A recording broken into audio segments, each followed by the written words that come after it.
Kalau hadis qudsi itu lapasnya dari Nabi, sedangkan maknanya dari Allah. Nah, jadi yang dimaksud makna dari Allah itu contohnya kayak apa, Pak? Contohnya ya seperti tadi, misalkan ada kata-kata Rasulullah Shallallahu Alaihi Wasallam, misalkan seperti ini punya hadisnya. Qala misalkan an Abi Hurairah radhiyallahu anhu qala Rasulullah Shallallahu Alaihi Wasallam. Habis itu kalau Allah Azza wa Jalla aja pulang. Ana inda zanni abdi bi wa ana ma'ahu hina dzakarani. Nah, misalkan seperti itu. Jadi artinya seperti ini. Terjemahnya seperti ini. Dari Abu Hurairah radhiyallahu anhu berkata, Rasulullah Shallallahu Alaihi Wasallam bersabda, kemudian Allah Subhanahu wa taala berfirman. Nah, itu kan maksudnya Rasulullah Shallallahu alaihi wasallam berkata, kata Rasulullah, Allah Subhanahu wa taala berkata aja pulang. Nah, itu maksudnya hanya isinya apa kata-kata Allah itu? Ana inda zanni abdi bi. Aku, kata Allah, tergantung prasangka hambaku. Wa ana ma'ahu hina zakarani, dan aku bersamanya selama dia mengingatku. Nah, ini kan hadis, bukan Al-Qur'an. Karena ini disampaikan oleh Rasulullah Shallallahu Alaihi Wasallam dalam keadaan normal, dalam keadaan berbicara seperti biasa lah, berbicara seperti orang biasa. Kalau Al-Quran itu ketika Rasulullah Shallallahu Alaihi Wasallam sampaikan, itu beliau menyampaikannya itu tidak seperti orang biasa. Beliau kadang misalkan terhenti sejenak atau merasa ada perubahan pada diri. Terus kayak semacam ada ketidaksadaran, kemudian tiba-tiba keluar ayat suci Al-Quran dari lidah beliau. Nah, itu kalau Al-Quran. Kalau hadis qudsi itu sama seperti hadis biasa, ya perbincangan biasa lah, obrolan biasa, omongan biasa. Cuman ya tadi ada yang beliau sandarkan kepada Allah dari omongan beliau itu. Itulah yang disebut dengan hadis qudsi. Jadi yang disandarkan beliau kepada Allah itu maksudnya maknanya dari Allah. Nah, itu yang disebut dengan hadis qudsi. Misalkan hadis yang lain, contohnya misalkan kata Rasulullah Shallallahu Alaihi Wasallam bersabda atau berkata, Allah Subhanahu Wa Taala berfirman, atau Allah Subhanahu Wa Taala berkata lah, ibaratnya kata Nabi kan, kata Allah. Habis itu kata Allah bilang, Nabi ini mengatakan, kata Allah,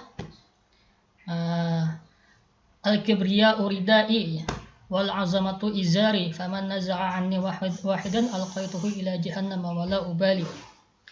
Jar Allah, jar Nabi nih, ujar Allah, kesombongan itu adalah selendangku dan kebesaran itu adalah izari, sarungku. Faman naza'a anni wahidan, siapa yang mau mengambilnya salah satu daripada itu, siapa yang mau mengambil salah satu dari dua itu dari diriku, alqaituhu ila jahannam wala ubali.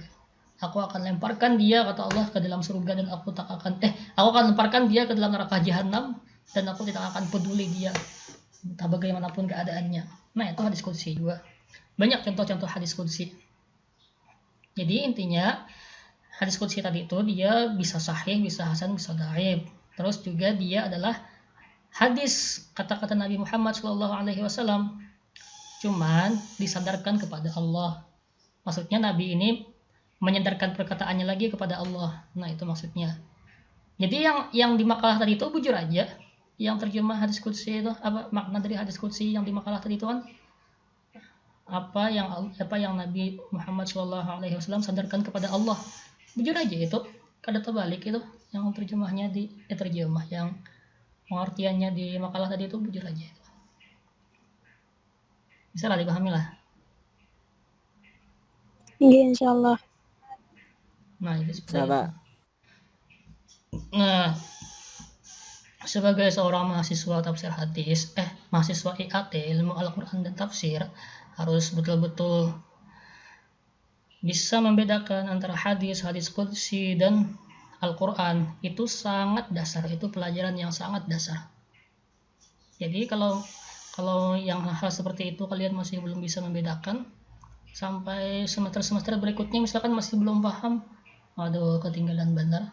Sedangkan kalian kan calon sarjana IAT, jadi itu harus betul-betul dipahami perbedaannya antara Al-Quran, hadis, dan hadis qudsi.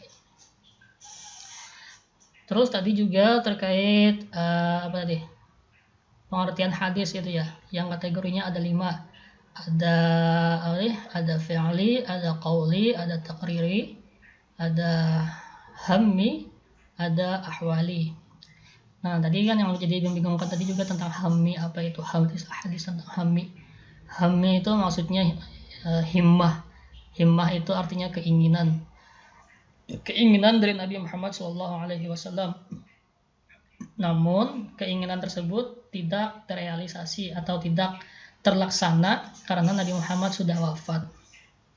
Contohnya, hadis Nabi yang berbunyi, yaitu yang berbicara tentang puasa di hari Tasu'a. Saat Nabi puasa hari Asyura kan tiba-tiba disampaikan kata para sahabat, wahai Nabi, hari ini kan puasa Asyura, tapi puasa Asyura ini sama dengan yang dilakukan oleh orang Yahudi dan Nasrani, yang sama dengan yang dilakukan oleh orang Yahudi. Akhirnya kata Nabi, kalau begitu tahun depan kita tambah lagi, kita juga puasa hari Tasu'a, hari yang ke-9-nya atau hari sebelumnya. Nah, ternyata sebelum sampai tahun depan Nabi sudah wafat. Nah, itu termasuk hadis hammi, hadis yang merupakan keinginan atau cita-cita atau harapan dari Nabi. Bentuk hadisnya bentuk hadis hammi. Ada juga hadis-hadis yang lain, contoh yang lain, cuman kan yang paling populer contohnya yaitu.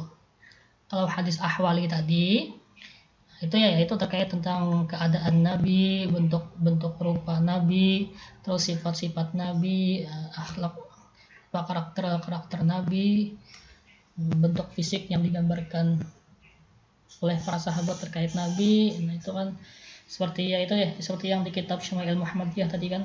Nah, itu contoh hadis ahwali. Kalau hadis fi'li, qauli, takriri kan yang mana aja tuh, sudah paham berataan. Kalau hadis qauli itu perkataan Nabi, seperti perintah-perintah Nabi atau anjuran-anjuran dari Nabi. Kalau hadis fi'li itu adalah perbuatan-perbuatan Nabi atau perilaku-perilaku Nabi dan keseharian Nabi. Nah, kalaunya takriri itu ketetapan hadis yang berupa ketetapan Nabi. Maksudnya Nabi tidak melarang ketika sahabat itu berbuat di hadapan Nabi. Itu artinya Nabi itu menetapkan bahwasanya itu boleh saja. Contohnya ketika para sahabat makan biawak di depan Nabi. Nah, Nabi ketika tahu mereka makan biawak, Nabi diam saja. Itu artinya biawak itu dibolehkan dimakan. Tapi biawak padang pasir, bukan biawak di sini ya. Biawaknya lain lagi. Itu kalau takriri. Nah, jadi ya itu nih, harus betul-betul dipahami hadis itu apa, bagian-bagiannya apa, terus perbedaannya dengan Al-Qur'an apa, perbedaannya dengan hadis qudsi apa. Gitu.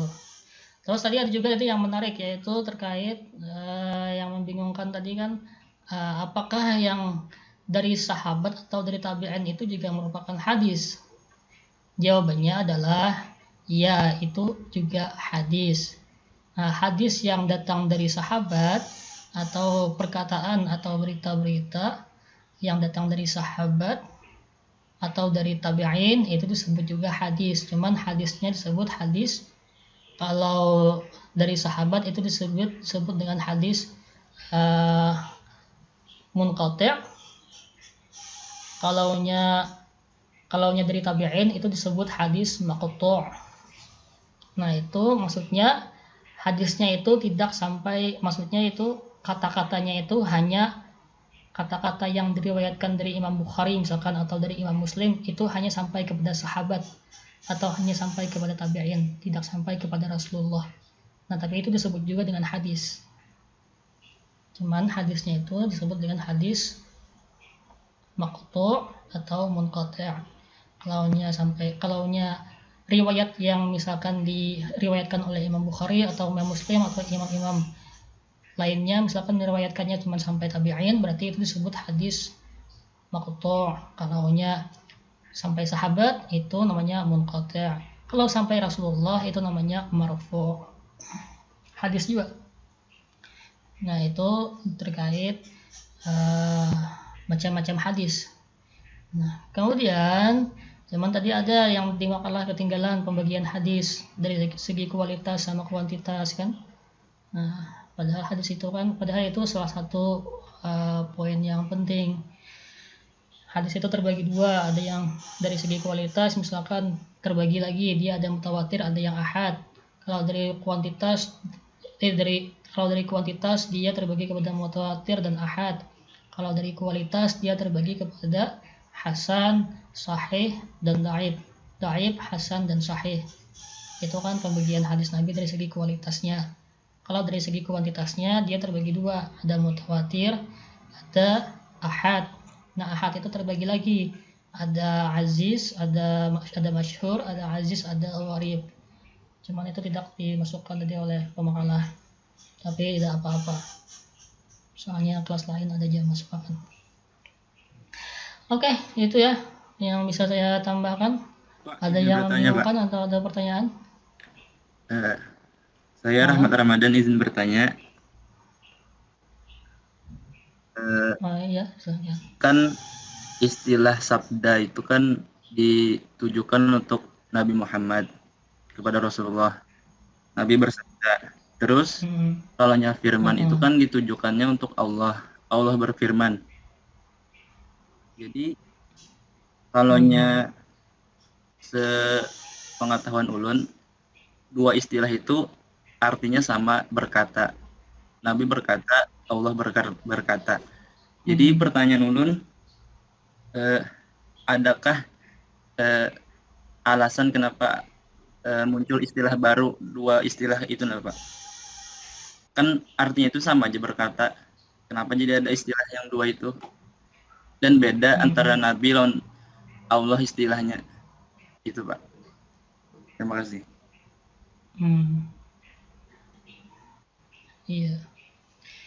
Iya, kalau dalam Islam kan, kalau Allah yang berkata disebut berfirman, kalau Nabi yang berkata disebut bersabda.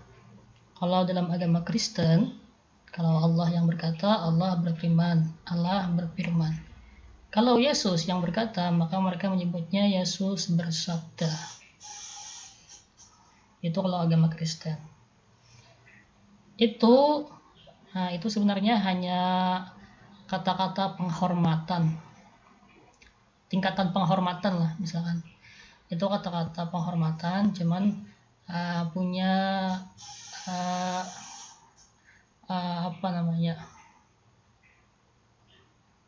punya statusnya, punya level atau level patriarkinya,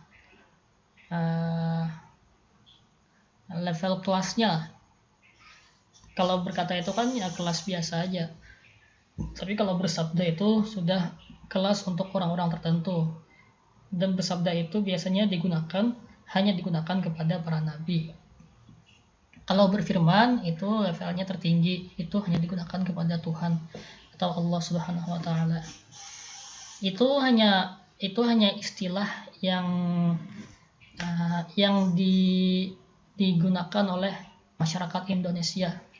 Tapi ini yang paling paham itu orang pakar bahasa, Bang lah. Orang yang pakar bahasa itu lebih mengerti kenapa sejarahnya itu bersabda itu dihubungkan kepada Nabi dan berfirman itu kepada Allah.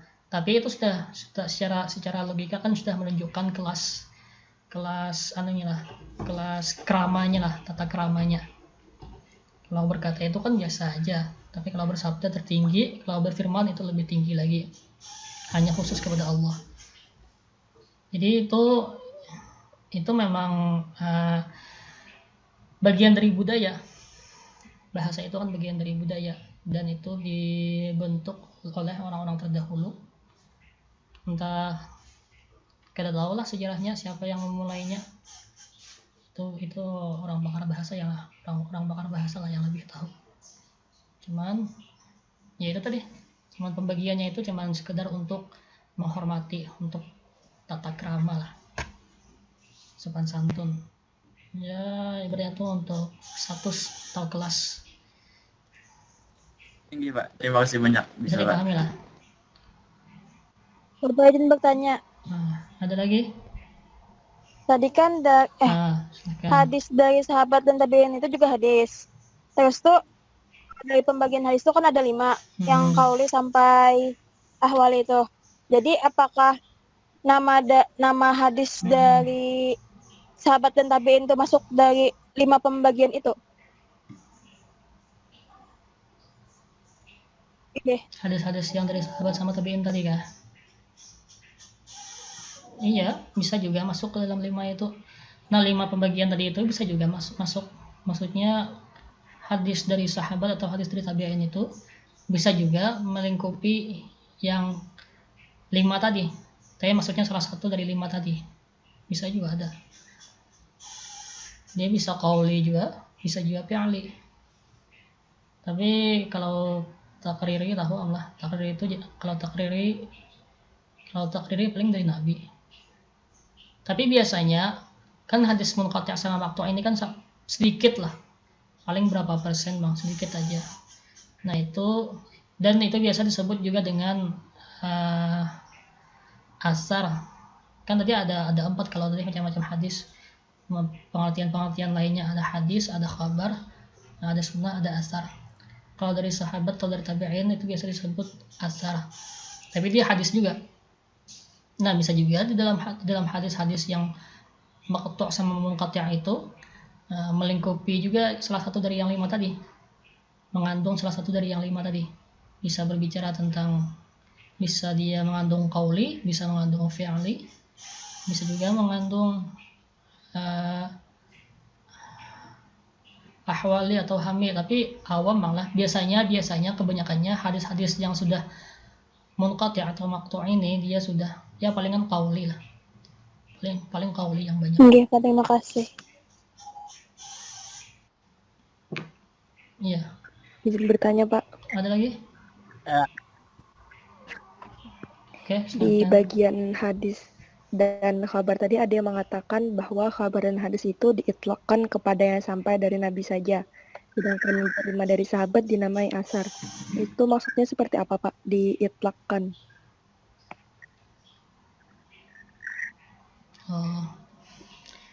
Diitlaqkan itu maksudnya ditempelkan. Apa ya bahasanya, ditempelkan tuh. Dihubungkan, dikaitkan, dikenakan.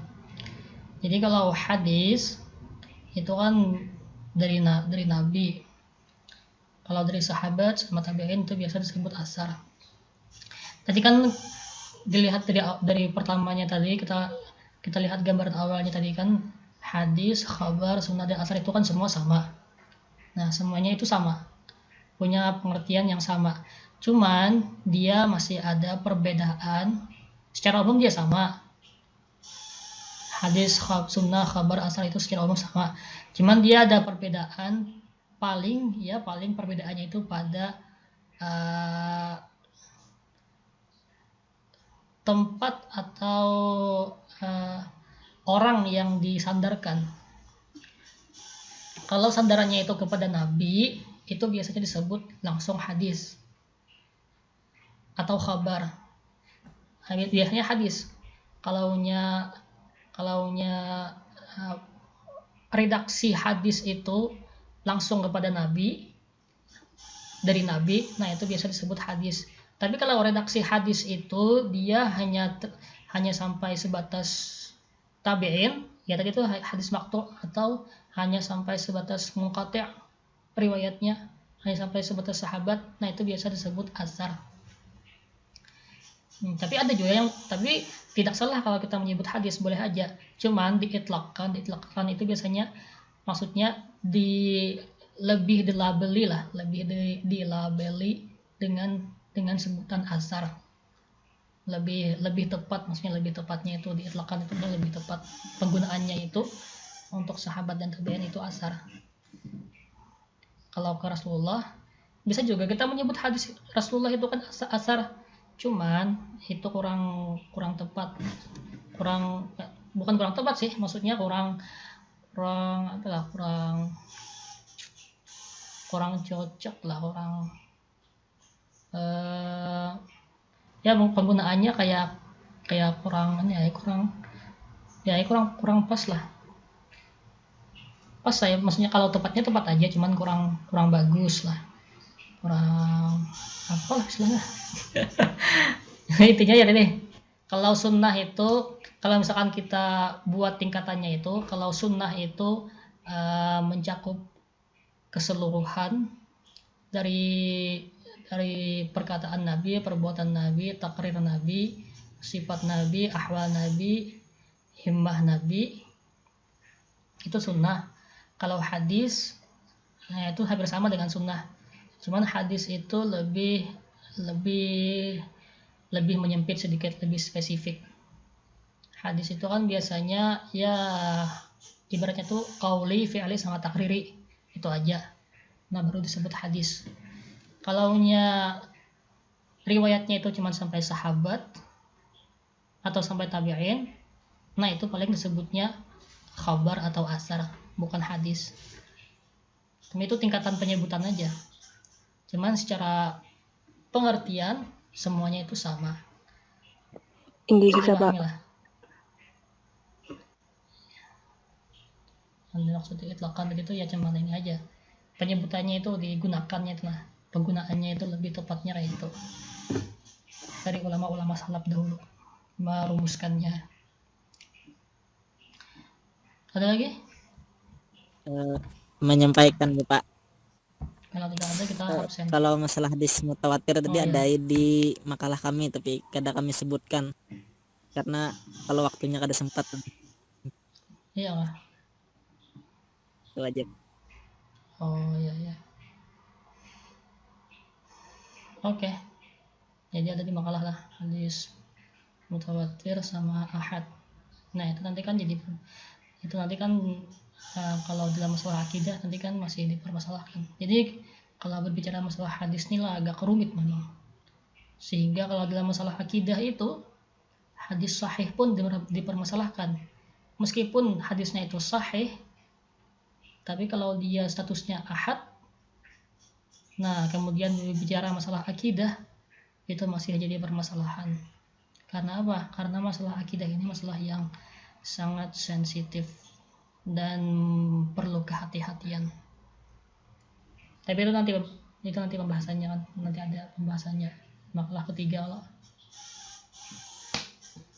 Ya, udah ya, kita absen dulu. Nah, buka silakan dulu.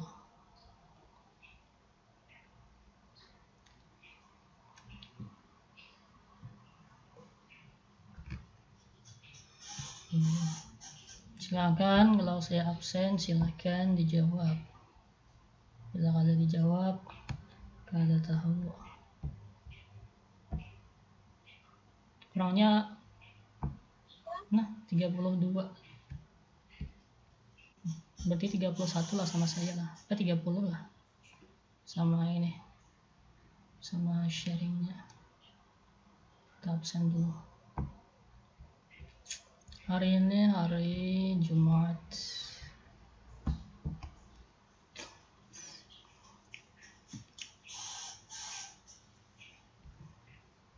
Amir Hadi.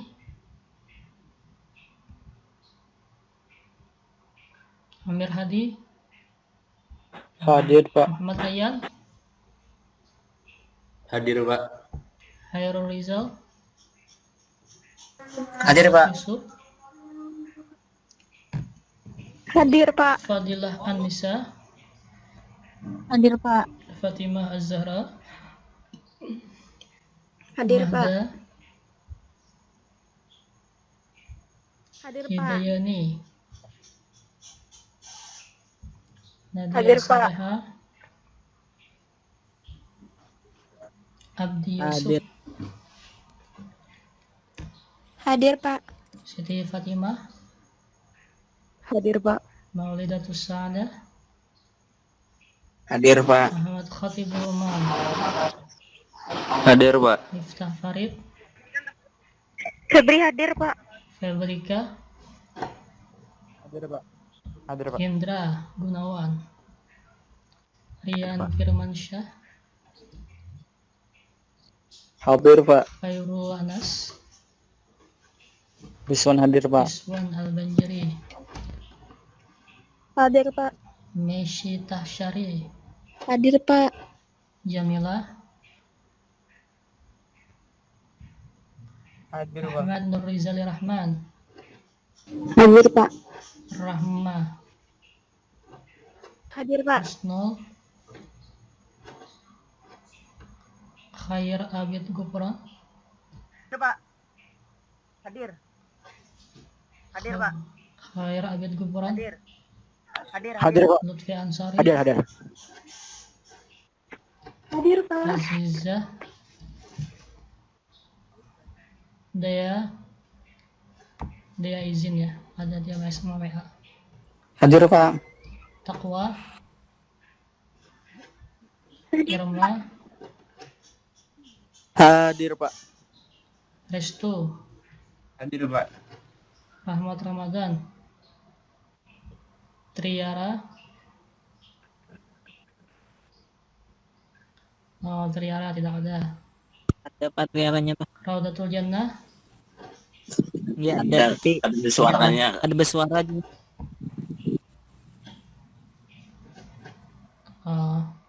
Raudatul Jannah. Oh, Raudatul Jannah yang ketiga lah. Oke, berarti 2 orang tidak ada. Oke, submit. Kalau udah atau keluar jar, Pak. Tinggi. Tadi ada, weh. Iya kah? Nah. Ini parak terus. Tuh ada kabar sudah di grup. Iya. Berarti 1 orang udah hadir lah.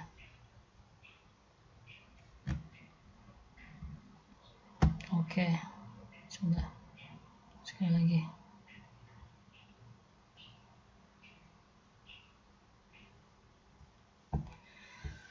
Oke, kita cukupkan sampai di sini.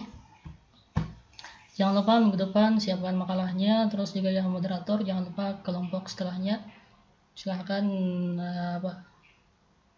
musyawarah dulu dengan kawannya siapa yang mau jadi moderator, siapa yang siap. Oke ya, udah ya. Mari kita sama-sama tutup perkuliahan kali ini dengan membaca salawat, hamdalah dan doa kafaratul majelis. Allahumma sholli wa sallim ala sayyidina Muhammad wa barik alaihi wa ala alihi. Alhamdulillahirabbil alamin. Subhanakallahumma wa bihamdika asyhadu an la ilaha illa anta astaghfiruka wa atubu ilaik. Alhamdulillahirabbil alamin. Billahi taufiq wal hidayah wa ridha wa inayah.